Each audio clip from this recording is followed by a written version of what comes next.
All right, good evening, everyone, and welcome to another edition of our Justice and Peace's guest speaker series. Today's guest is the MPP for Mississauga, Aaron Mills, and he is also the first Canadian of Egyptian descent to be elected to the legislature in Canada's history. So he was elected in June of 2018, and MPP Sheref Sabawy, thank you so much for joining us here today. Perhaps you could tell us a bit about what drew you into politics and the various committees and what you're doing right now at our provincial parliament.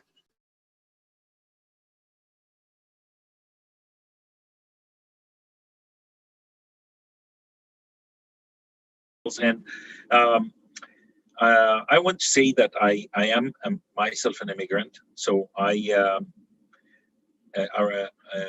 landed in Canada in 1995 by myself. Canada's my choice for my family, and I arrived here as a new immigrant and started from almost the scratch, like from being a very high-profile professional IT professional back home in Egypt in the Middle East. I was the Middle East regional IT manager for a petroleum company in age of 27. So you can say that I was doing very nice in my career. To coming to Canada, start from scratch, but I knew that this is where I want to be, and Canada was my dream to establish my family. So I enjoyed every moment. Everything came with challenge, very similar to many of your students as a new immigrants. I face the same exact, I would say, difficulties, challenges, but you work hard, you do what you need to do. And I'm so proud to represent not only myself, not only my constituents, but an immigrant who came here, start from ground zero and build up. So I think I have some story to tell. What brought me in politics, like any immigrant arrived to Canada in the beginning of life, he starts establishing himself and his family, get some security, financial security, whatever, get a good job, get back to his professional or her professional, and then start looking around, how can I be part of that new community? How I can be part of that society? How can I be an influencer? How can I make sure that my voice is heard and help others to who might not be as talented or as gifted as we are or somebody is, and help others. So that's what brought me in politics. Not exactly right away into becoming an MP. I mean, I've been active in the community, in Mississauga community, on the city level, on my riding level, provincially and federally, for maybe 18 years before I become an MP. So it is not like something come in the day and night. It's not an idea like I slept in the evening and I wake up in the morning and say, you know what, guys, I would like to be an MP. That's not the fact of things. So things goes step by step. And at some point of time, I worked with many of the candidates, many of the campaigns, many of the politicians, current politicians, former politicians in every level. And then at some point of time, you feel that you can maybe give more and become the voice. And that's what happened. My background, I am IT technology specialist. So I started as a professional part-time IT support in 1986. So this year is going to be my 35th year in IT. So I served in all capacities, from all support to heading a team to managing a division, managing a region, and I worked for many of the biggest corporates. I worked for Cisco Canada, I worked for Motorola, I managed the HSBC Eastern Canada network at part of time, some part of CIBC network. My last professional job as a senior architect, solution architect in Bell Canada. Did many projects with national footprint, covers all Canada. I think one of the most famous projects I'm very proud of. All of you go to McDonald's, all the hotspot in McDonald's, was my project. So I covered 2,600 McDonald's stores across Canada. So many of those projects, Globlos and other projects, which have a nationwide. Um, in becoming in Parliament, it was a journey, as I mentioned, and finally I become an MP. I joined multiple committees, and finally I am now the PA for the Minister of Heritage, Tourism, Sports and Culture, industries. So helping again in the cultural part and the heritage part, which is my passion, outreaching to different communities.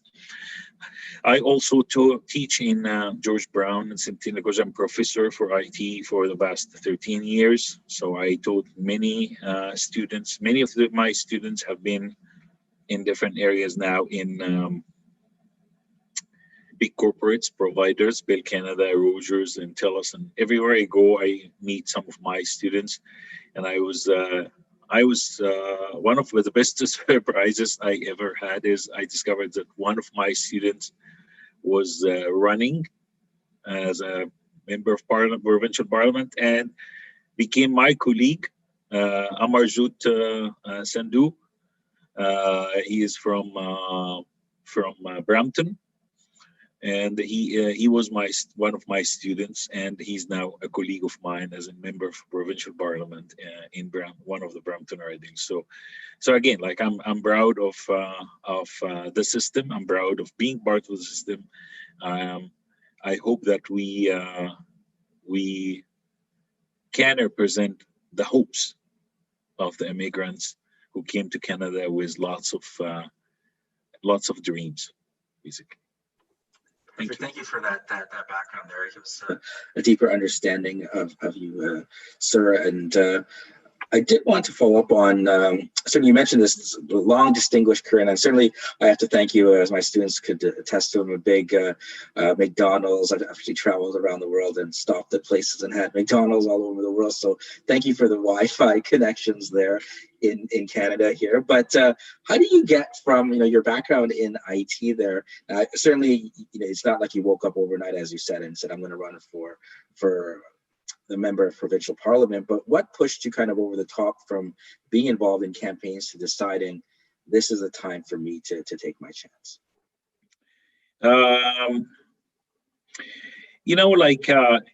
As I mentioned, it doesn't come up all of a sudden, but you start feeling a lot, like meeting a lot of people, and the people start talking to you and saying, you know what, like we think that you could be a good representative to us. You understand our issues, and you start feeling that you have some obligation, because it's not for everyone. Like not everyone can take that pressure, can take that public facing, can take the sometimes attacks, personal attacks, public attacks. Being in the public figure is not an easy task, and so some people have the abilities to, some have skills to do that, and I think it's our duty. When you feel that you have something you can give back to the community, you have to do. It's not really 100% your choice. It's obligation that you serve if you can serve. It's very much like if you are volunteering for something and you know that you can help some specific sector and you don't do, that's not good. Like it's not really, it's a volunteer, yes, but if you have the capability to help somebody, I think you have to, and it's an obligation. So this is how it come. Being in IT technology field and moving to policy and legal stuff and statements and stuff like that, it's not an easy. I would either transformation or an easy step or an easy task.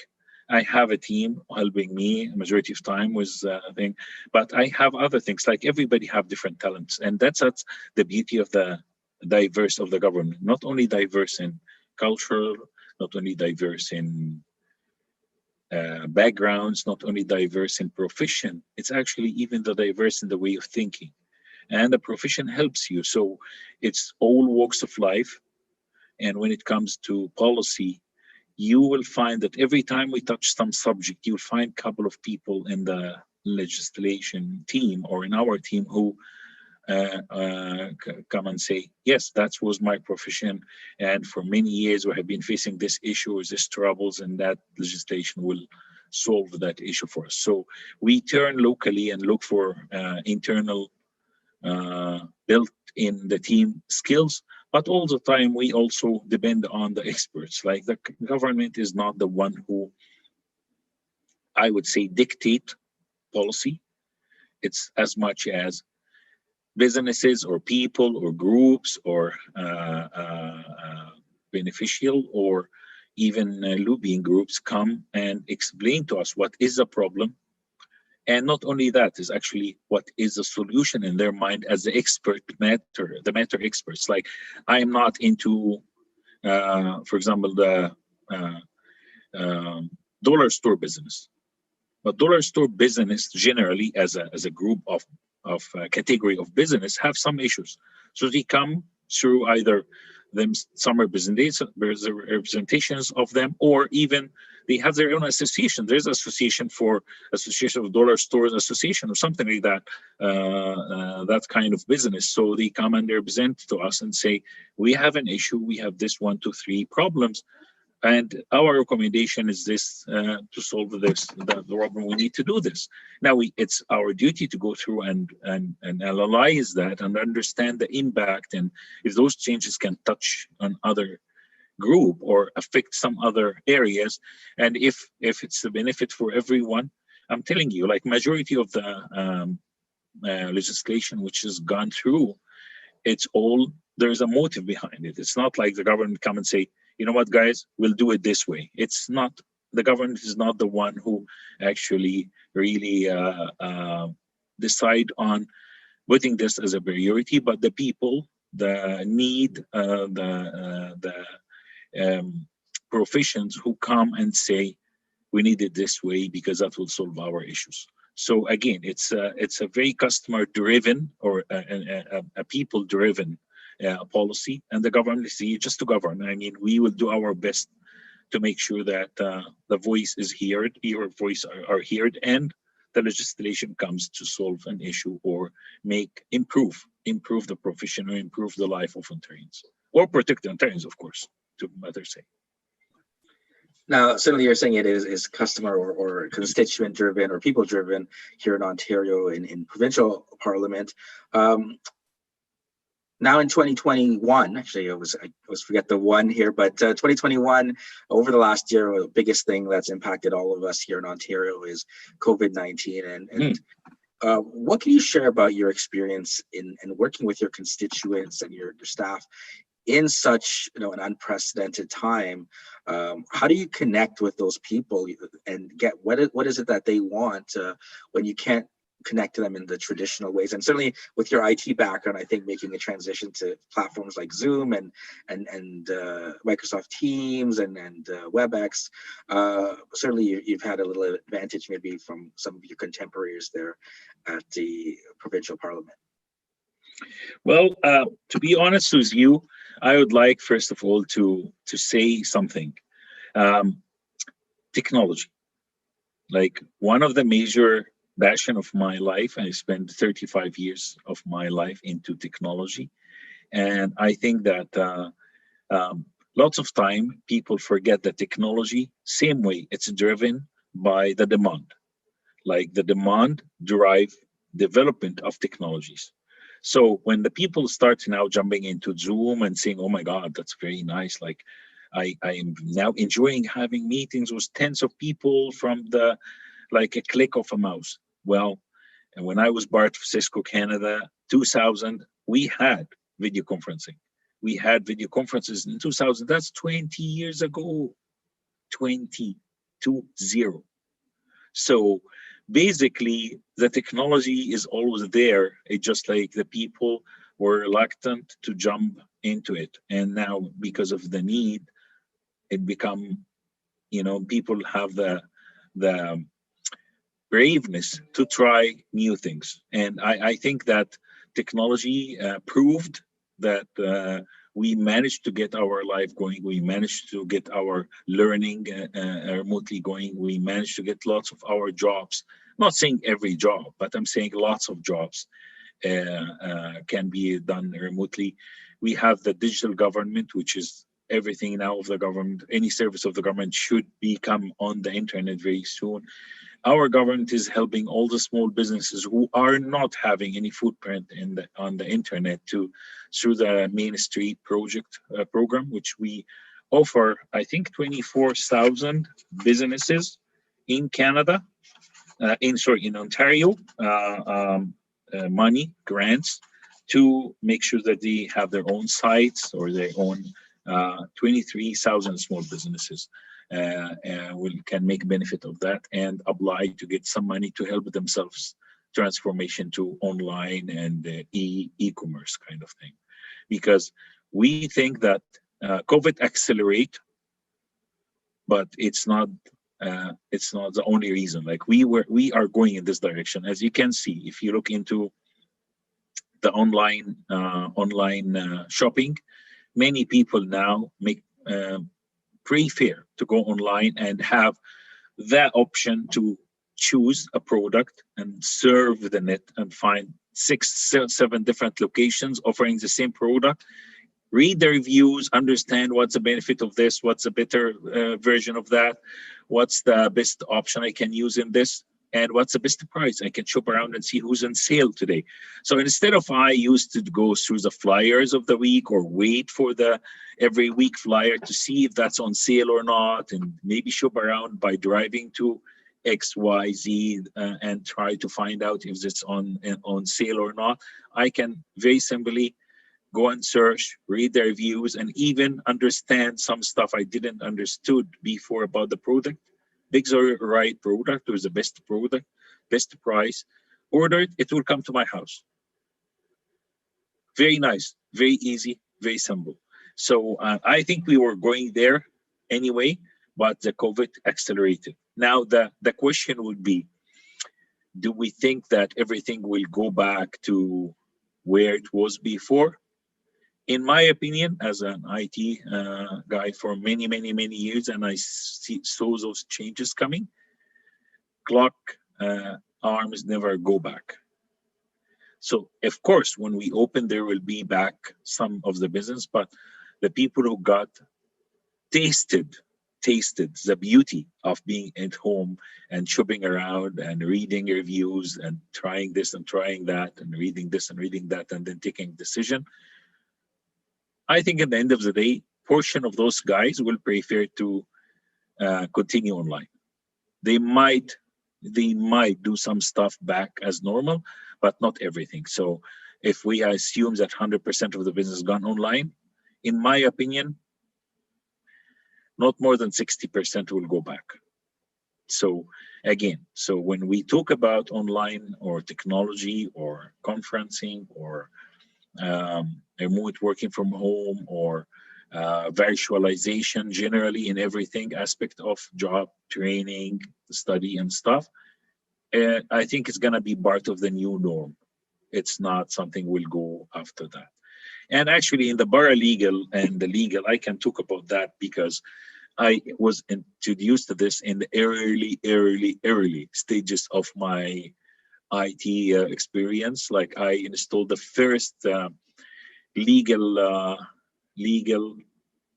encyclopedia in the Faculty of Law, Alexandria University in 88, and it was funded by the Ministry of Justice at the time, and basically was stations where you can search the cases, all the cases. If you are looking for a specific case, when a lawyer tried to find a solution for a case and he would like to go back and say, in 1996, a case like that was introduced in the court of, let's say, Alexandria, and the judge found that this is a good basis to do this and this and that. So now, for lawyers used to do that is they have long life of experience to remember all those, or they go to the archives, real archives, books and stuff, and start looking for some sort of a case similar to that.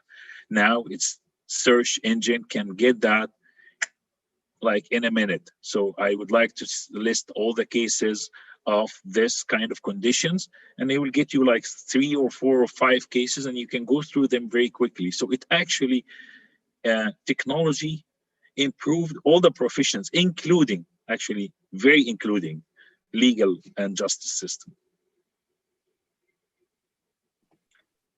So today, certainly you're mentioning the use of technology, and you're saying 60% or so may never go back. Now, one of the roles you have is as a parliamentary assistant there to the Minister of Tourism, Sport, Culture, and Heritage. How are we going to come up with solutions now? I mean, are we still going to see? I mean, we've lost even, our Toronto Raptors are playing in Tampa Bay. The Toronto Blue Jays are playing. Or I don't know where they're playing this year, but last year they were playing in the States. Are we seeing a return where part of our tourism is a flux of people coming here, and even once the vaccines come back, how are we going to promote our culture and tourism in Ontario when it's going to be a struggle to get people and get gatherings of that size ever again, even post-pandemic?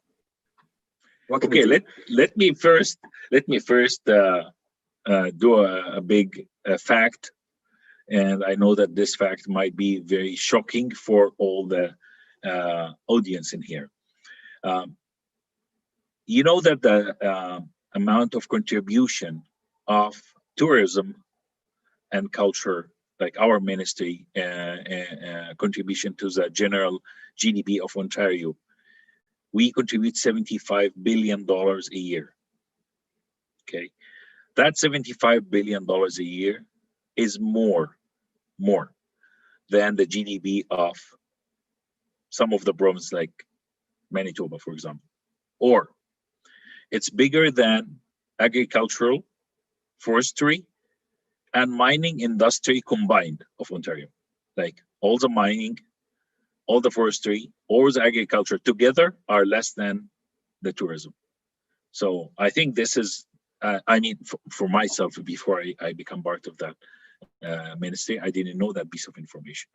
Okay, so it's a huge, and it's impacting us very badly. And of course, we have a recovery plan. And I would tell you something. Let me ask you a question. If you have 10 friends, how many of those friends travel every summer? I would say probably all 10. All 10. You're lucky. I would say you will get definitely 10 traveling as soon as it opens. So it's actually, I think, in my opinion, the tourism industry is going to have a huge surge as soon as the doors open. Like I saw a very nice caricature. It's actually was so funny. Like there's, the stairs of the airplane. People line up in the stairs of the plane. There's no plane, but they are crammed on the stairs of the plane and saying, "We are ready to go." So that's exactly what's going to happen as soon as it will open. People from Canada will travel, and people from everywhere will travel back to Canada as they used to be. So again, our tourism sector is very strong. Our hospitality sector is very strong, and I think it's gonna gain back. It's gonna gain back its momentum as soon as it's open. And we have, of course, recovery plans to post started again, because the engine now is like totally stopped. As soon as it's ready, we need some ignition. Like we need just to post it a little bit, and I'm 100% sure, confident that we will have a huge good year as soon as it's open. So in the interim, what can we do for these businesses who rely on that tip? I mean, we've made it through now 10 months. Now, what are some of the things that you've been in meetings with that we can look to and get them kind of through these difficult times for that future gain, let's say this summer or this fall or next spring or next summer when we're able to get back to that capacity as we had before? What are some solutions in the interim? Okay, first of all, focus locally. Like local business need us. Like for example, in Mississauga, we enjoy having big chains, and we enjoy having a lot of smaller providers who actually are preferred to because they're kind of one-in-one and customer relation. Like it's a shop which I always go and buy my grocery, or it's a shop where I go and buy my cold cuts or whatever. Uh, Shop locally. You need to support those guys. Again, our government focused very much into the small businesses because the small businesses is the backbone of our economy, not the big chains. The big chains, yes, are making big money, and they're serving lots of people as well. We can't say that they are gaining money without serving. Actually, they are covering a lot of needs for the community. But on the same token, the small businesses is the backbone of the business. And uh, you are, as a bar legal guy is going to go in the market. You are a small business. You'll be managing your own small corporate, and this small corporate might hire 2 people or 3 people, or in the future, if you grow big, hopefully every one of you will be having lots of employees working for you. So this is very important to support the local business. So what we did is, in the first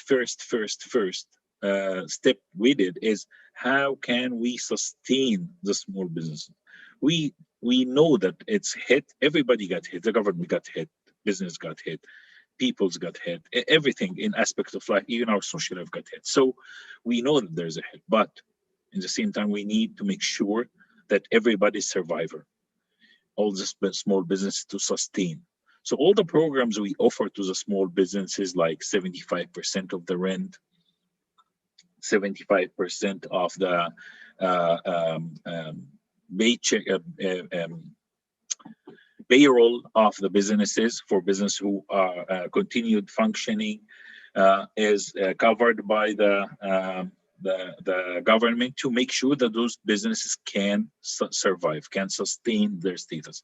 Currently, when we had the second lockdown, we had $300 million to help those businesses who got impacted, areas which got impacted when the lockdown expanded to many areas. We raised that amount to $600 million, just to relieve the businesses from the impact of the second lockdown.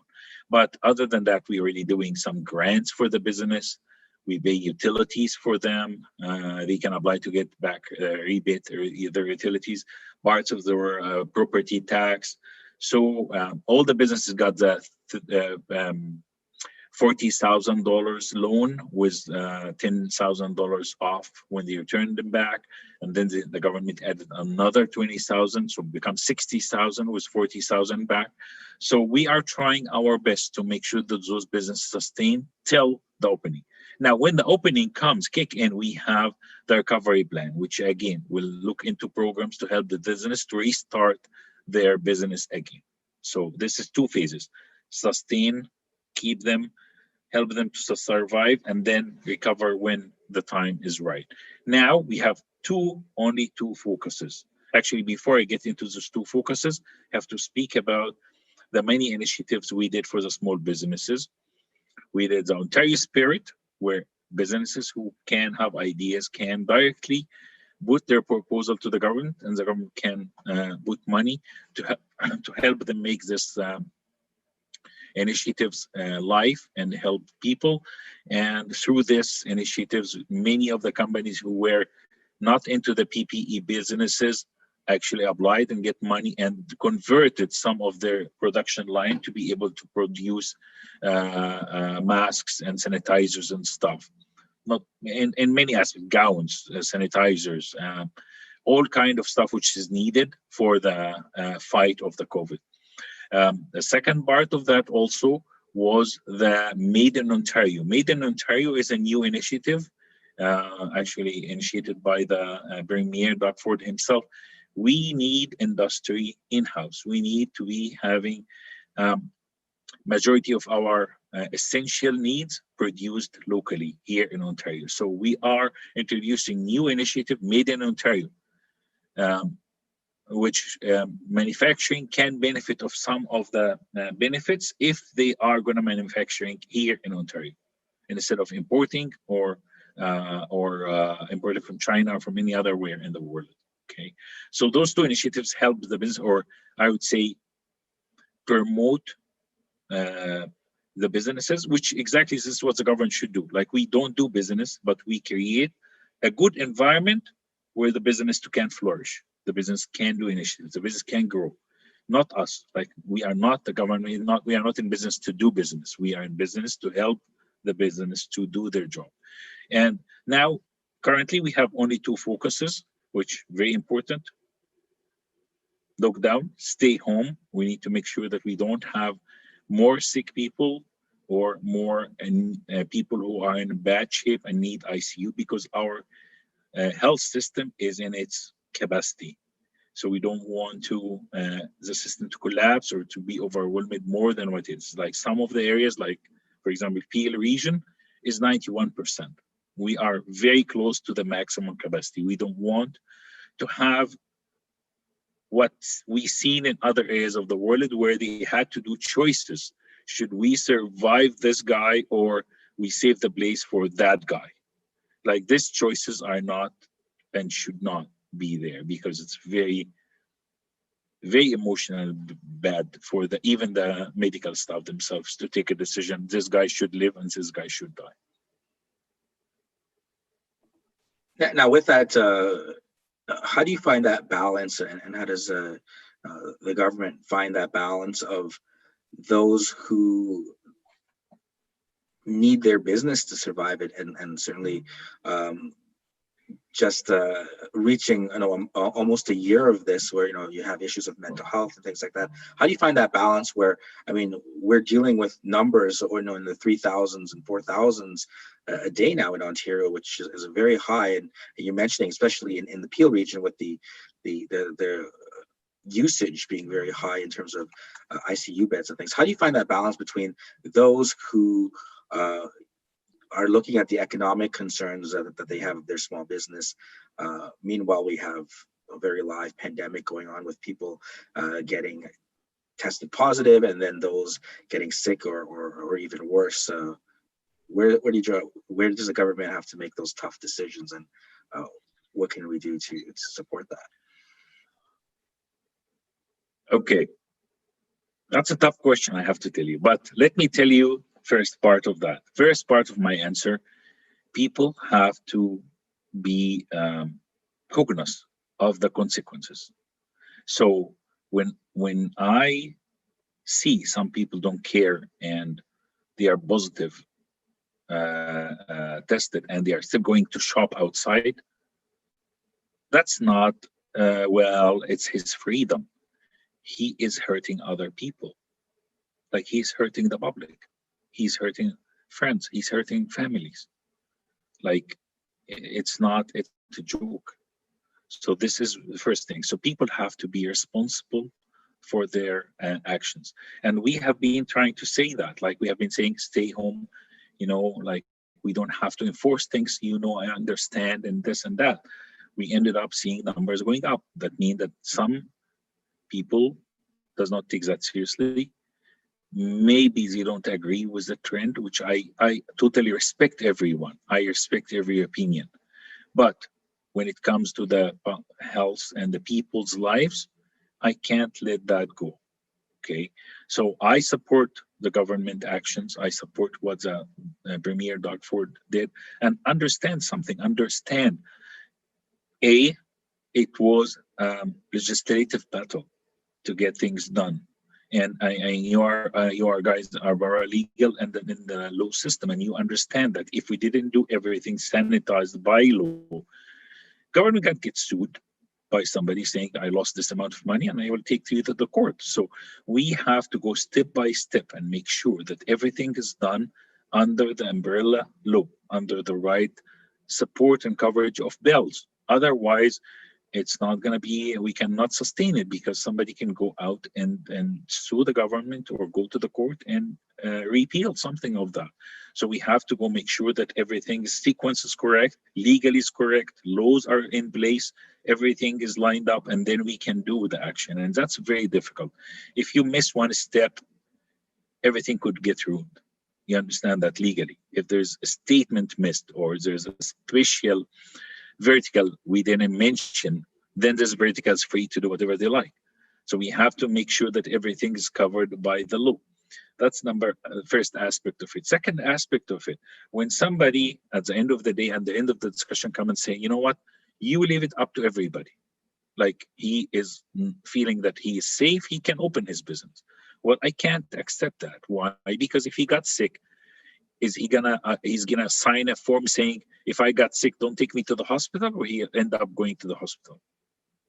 So if I'm at the end of the day responsible for him and responsible for his health and responsible that he find a spot in the hospital if he got sick, he have to obey the rules. This is very 101, you know. And another thing, if that doesn't work for anybody, like if this is like the final technique, okay, if I tell you, and that's to every one of you guys, for every student, if I tell you,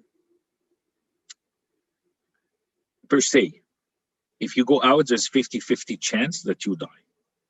Per se, just like assumably, this not numbers, don't take that as numbers by the Ministry of Health or anything. I'm just saying, for example. Or you can lose $10,000 and $10,000 for the next 2 months and be 100% sure you're gonna live. What's gonna be your choice? What's gonna be your choice? I think in that situation, clearly you're taking the 100% situation. You're staying at home.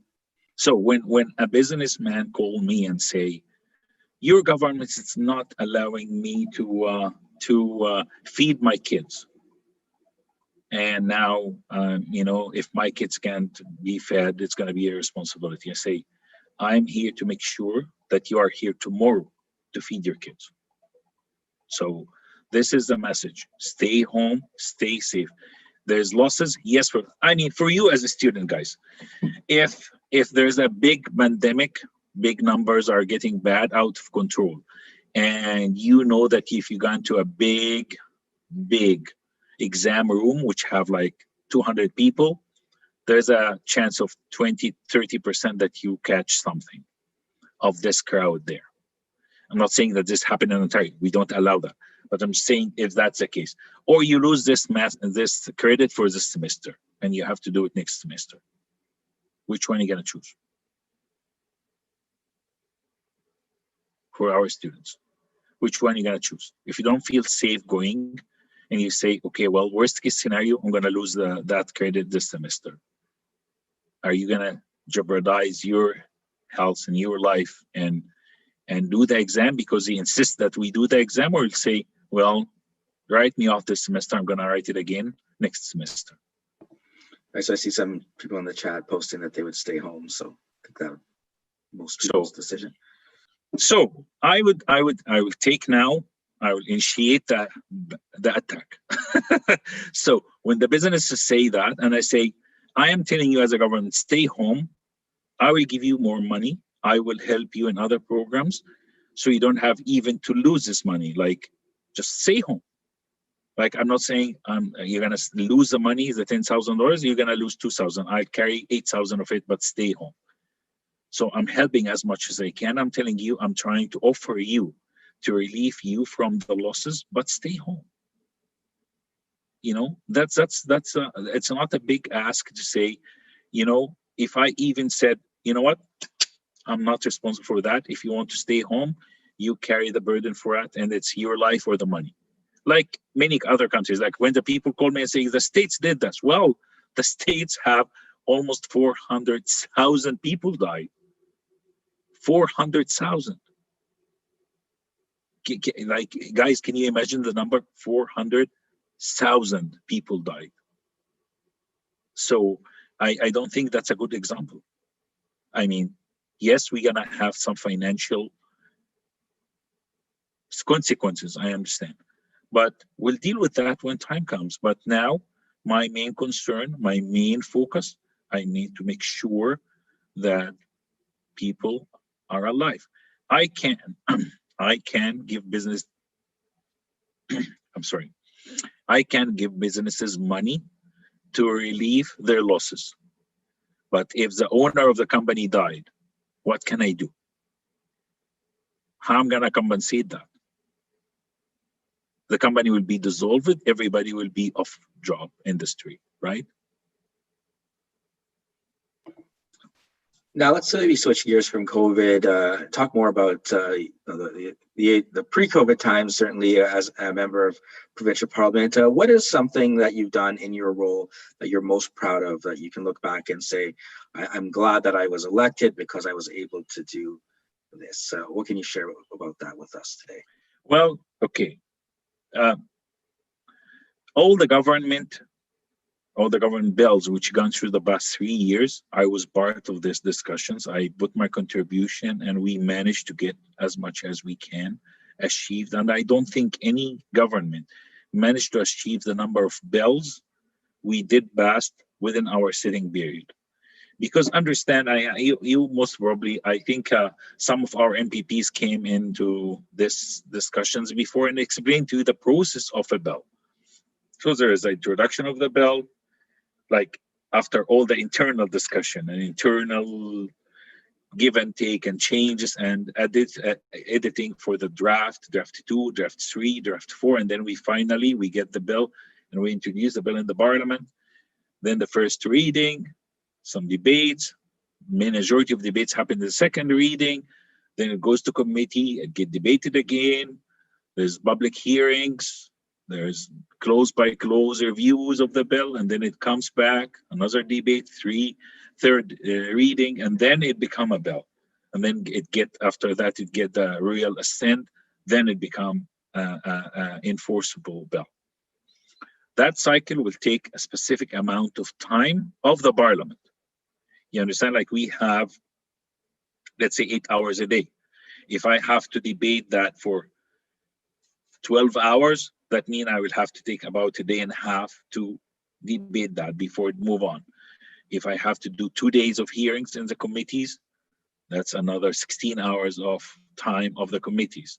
Then third reading, then this, then that. So it's actually, if I put all that period of time we are in the parliament and try to fill in the times, I have a specific number of bills. Whatever I do, whatever shuffle I do, I have a specific controlled number of bills which I can pass within that period of time, right?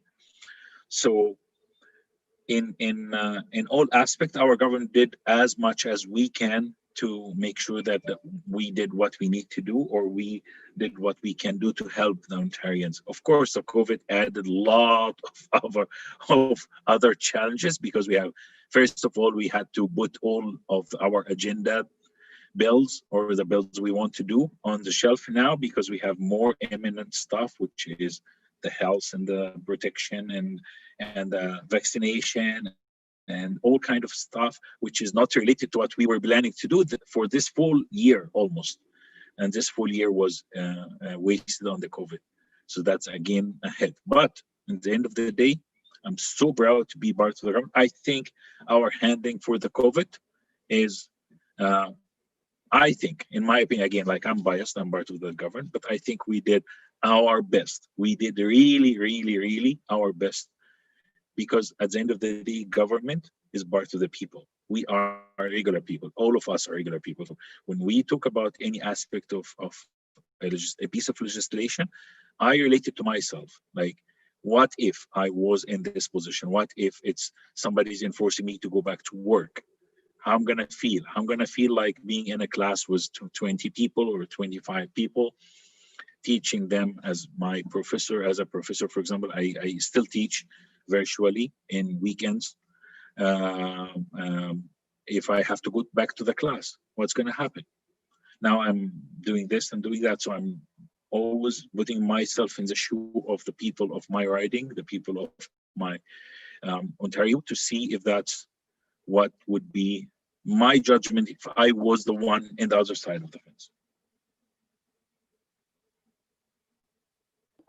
Now, another thing there with, actually, I'm going to take a question from one of the students. I'm not sure how familiar you may be with it, but maybe within your own staff, what are opportunities for paralegals to work within the government? I mean, beyond obviously with the Honorable Doug Downey and the Minister of the Attorney General's office, but what are some other opportunities that some of my paralegal students can have in seeking a position and working with the government in policy or something along those lines? Okay, actually, there's many opportunities. One of them is, for example, to apply for the internship program, which is internship in the Legislative Assembly to become a trainee in one of the offices. That's a second option, is to pick one of your MPP's offices and try to volunteer time there to understand how the policy is taken. And maybe if you contributed to some of those policies, you might end up hired by those MPPs in their offices to handle some of the load of work. Again, we are having lots of work. We need lots of volunteers, and we have lots of opportunity as well for hiring. And again, like the capacity is something we have to look into, because every office, all the offices have the same exact budget for equalities. All the offices, every MPP, if it's government or non-government, same. It's the same budget. So again, like that budget will allow you to do specific things, having a specific number of staff, and sometimes you meet some good skilled people, but you don't have the budget to.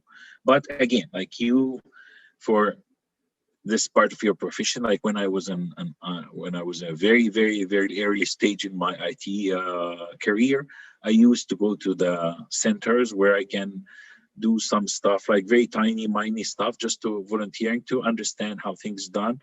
Um, and everything done this way. Like when I came to Canada here, and I decided to find a job to keep me floating until I got my first professional job. I worked in Tim Hortons, night shifts, baking donuts. So the guy said, "Did you bake donuts before?" I said, "I don't know even what donut is."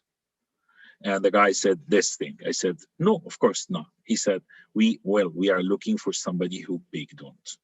And I said, I don't know how to bake donuts, but I can learn anything. So I stayed, I think it was like 10 days. I observed the guy who's doing the donuts. And in the 10th day, I just took over doing donuts. It's okay. So again, like it's always, and making donuts is not that difficult anyway. I mean, it's a very simple task. Like engineers do much more things like that than that. Like I most probably can do a automated donut machine or whatever. But anyway, I ended up doing it what I need to do in the way they do it.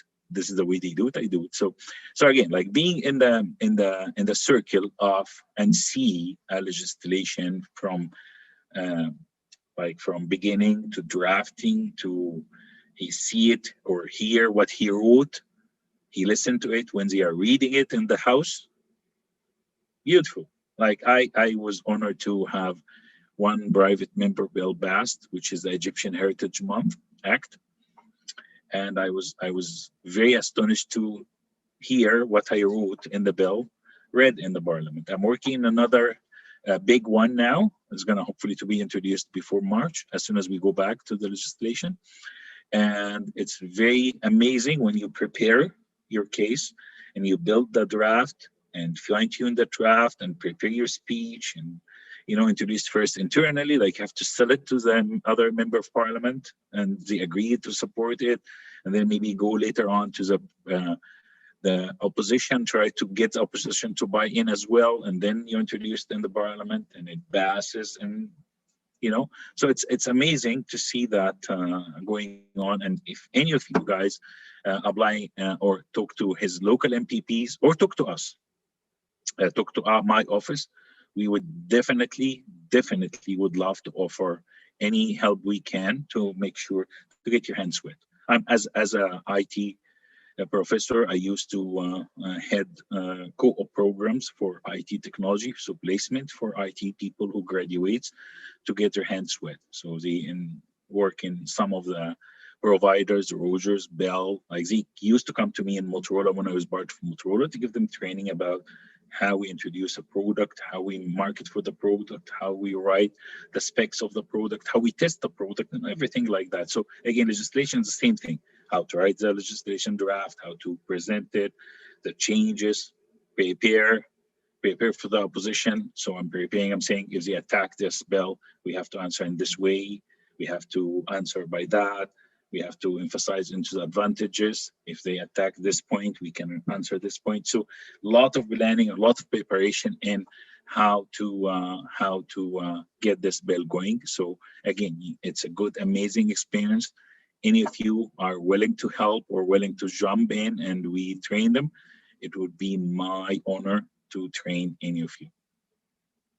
One of the things you mentioned there is about the Egyptian Heritage Bill, and certainly I think you must feel very proud to be the first Canadian of Egyptian descent to be elected to the provincial legislature there. But I see that there's two parts to that. There's one as well. Congratulations, first of all. But Thank second you. is, why is it taking us so long, and why do we not see more people of color, more people from Egyptian or the Middle Eastern background, or just more visible minorities, whether women, whether Indigenous people, whether uh, those who kind of look at, when you look at the makeup of an area like Mississauga, Brampton, the Greater Toronto Area, it doesn't always reflect in our politicians. So what can we do to see more of these people take up roles like yourself? And how, I'm hoping maybe you can be a champion of those of Egyptian descent to see more get into politics. Okay, there's many reasons. I mean, I think I can take maybe another session to talk about that. There's many reasons for that. But just saying there is actually now very multicultural makeup. Like in Mississauga. Look at Mississauga. Let's take Mississauga, six spots. Natalia Kuzundova, Polish background. Me, Egyptian background, Canadian from Egyptian background. Nina Tengari, Andy Bacanat from Indian background. Rudy Cosito from Italian background. Khalid Rashid from Pakistani or Afghani background. So, I mean, this is very multicultural. I can't seem to find better mix than that. But overall, the whole government, MPPs, we have Armenians, we have Polish, we have Russian descent, we have Jewish, different Jewish areas, like from every background. I mean, they are all Canadians, so like don't mix. They are all Canadians, but I'm just saying they represent different cultures, because at the end of the day, let me tell you something. Like, yes, we have areas, like for example, my area is Erin Mills, so I'm technically, not technically speaking, officially speaking, I represent Mississauga Erin Mills. Technically speaking, I represent all the Arabic, all the Egyptian community. So if somebody from Egyptian or Arab origin in Scarborough having an issue, he calls me. He calls the office. Of course, we can act like by book and say, where do you live? What's your area code? LV, LYZ, whatever. Oh, that's your MPP. You have to go to this MPP. I'll send you the address of the office. Or you can choose to say, yes, we'll help you. We'll connect you with the other MPP. We'll follow that with that MPP office, or we'll do it our own. No problem. We'll take that extra work, but because we represent that sector. Okay, so it's much more than what people think. It's, oh, we need a representation because we need one of each color. This is not the point. The point is people, it's a public service, and people feel more comfortable talking to some of their cultural attribute. They feel more comfortable. They know that those people understand the background, because any immigrants here is afraid that he talk about something and maybe this something cause him troubles. Maybe he will get him into something, or somebody take it the wrong way, or they don't know the background or the culture, and that cause troubles. So that's an important, very important aspect of the people willing to come and talk about the issue, and we find a solution. They feel comfortable. It's like doctor. Like, for example, if you are from, let's say, an Indian origin, would you go to an Indian doctor, or like if you have the option to choose any doctor or an Indian doctor, which one are you gonna go to? If you're an Indian, you will go to the Indian doctor. Why? Because if you got stuck, you will speak Indian and you will explain the whole thing properly. And maybe you say, when we were in India, we used to do it this way. And the Indian doctor, of course, because of the background, he understands that. He say, no, in Canada, we do it this way. And that's as simple as such. Like, it's not rocket science. People feel more comfortable talking to their, same background, because they understand the background. They feel more relieved, easy explaining language barriers and stuff like that. So yes, it is tough. That's the first aspect of that. So I think we are very, very, very multi-diverse nowadays. Your second question, why we don't, not a lot of people get into this? Many reasons. A, it's very difficult, very, very difficult, very demanding, like very public. Like you don't have any private life. You don't have any, I mean, any life, but any private life. Okay, at least private life. So you are living the public life. You are meaning you are living in the public with the public. Okay, so that's not easy, and it's not achievable. And again, it's take years to build up a good uh, brand name to be able to get into politics. Now, talking about Egyptian, why Egyptian were late into this? Two aspects. A, um, we have very high percent, like 99.9% of the Egyptian community is either doctors, pharmacists, or engineers. As simple as such. This is a breakdown. That's not because of anything good in us. It's a screening was that the people who can get the points to get into Canada from Egyptian ascent have to have either pharmacist, doctor, or engineer. That's it. So that's 99% of the community. So for them to leave their profession and go seek politics is difficult. It's not easy. Number two, the second reason, lots of Canadians from Egyptian origins are from the minority Christians. And politics in the Middle East is a nasty thing generally. And if you are from minority, it's a dangerous thing.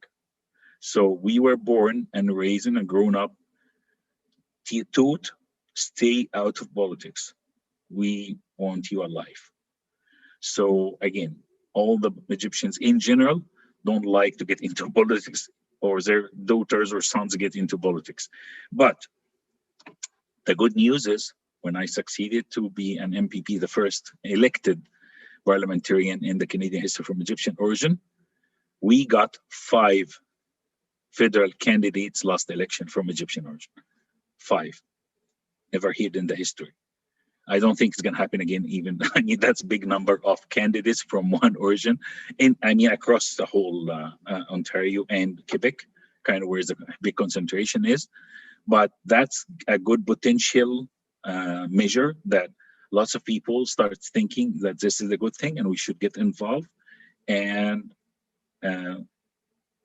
more than anything, it can be done. Sheref did it, then we can do it.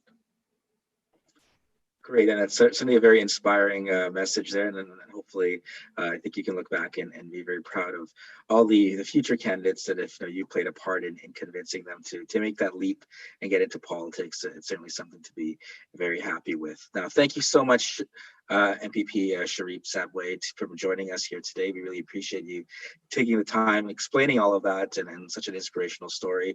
And again, congratulations on your election. They're not, or I guess we're coming up potentially 3 years into it, so now it'd be time to maybe potentially be looking at seeking re-election as the political cycle goes. But do you have any final words of advice for my paralegal students? I know being an instructor and a professor like yourself, certainly you can recognize these are very challenging times for education institutions, and particularly the students in studying remotely. Now, I'm not sure, certainly in IT, probably you've been doing a lot of teaching maybe remotely back and before it became popular, but any tips and any advice you could have for my students, both with their learning remotely now and making the transition into their careers as paralegals down the road? And thanks again for joining us. Yes, 2 advices. One is strategical and one tactical. Okay. So start with the tactical one first. Tactical, you have to start looking into, being your own boss. That's great. That's the dream of any one professional, is to be boss of himself. So you have the opportunity to be a paralegal on your own, and you create your own small practice and start offering service for the community. That's a very amazing and big, I'm saying big, advantage Not every profession have this advantage, right? So make use of that. Like it's very, very important to be able to give back to the community through your profession. Um, this is tactical one. And again, like you might have to do things like, for example, you have to get a small training, a small shop, like small shop about how to run a business, how to do this, how to do that. Add to yourself small by small. Like I did about, for example, when I graduated as an engineer back home, I had to continue education, adding more specialized training in my career. I did more than 44 degrees in networking, different Cisco exams, different HB exams, different IBM exams, different other exams to add small electives, small specialization to my area. So you are as a paralegal or even a lawyer, you have to look into some vertical. If I specialize in this area, if I take this training and specialize in this specific cases, I have a niche market and I will be the king of that. I will be known for this. I will be the most knowledgeable person in this area of legality. That's something you have to keep always looking where I can be specialized, where I can be the best. You can do anything, small thing. Like, you know what? You can be a landscaper, just doing landscaping, but you can be the best landscaper. Then that's different. So pick the right spot where you feel that you can excel, you can be the best into this. Then you're going to be making the right amount of money. Okay, that's tactical. Strategical for all of your students. Aim high. Aim high. Here in Canada, there is no ceiling for your dreams. If you want, and this is your passion of life, to walk on the moon, if you start planning to do this, I can tell you, definitely you'll be able to make it at some point. So there is no ceiling for your dreams. Did I dream to be an MPP? I don't think even if I dream, I would take that seriously. Okay? But work hard, you can achieve any goal. If you really believe that you can do it, and that's what you want to do, you will get it. I promise you. Perfect. Thank you so much for that wonderful words of wisdom to conclude. And thanks again for joining us and wishing you all the best in continuing forward for the rest of your term as the MPP there in Mississauga, Aaron Mills. Thank you very much. Reach out to me anytime. Thank you so much. Thank you so much, MPP Sheref. And regards to you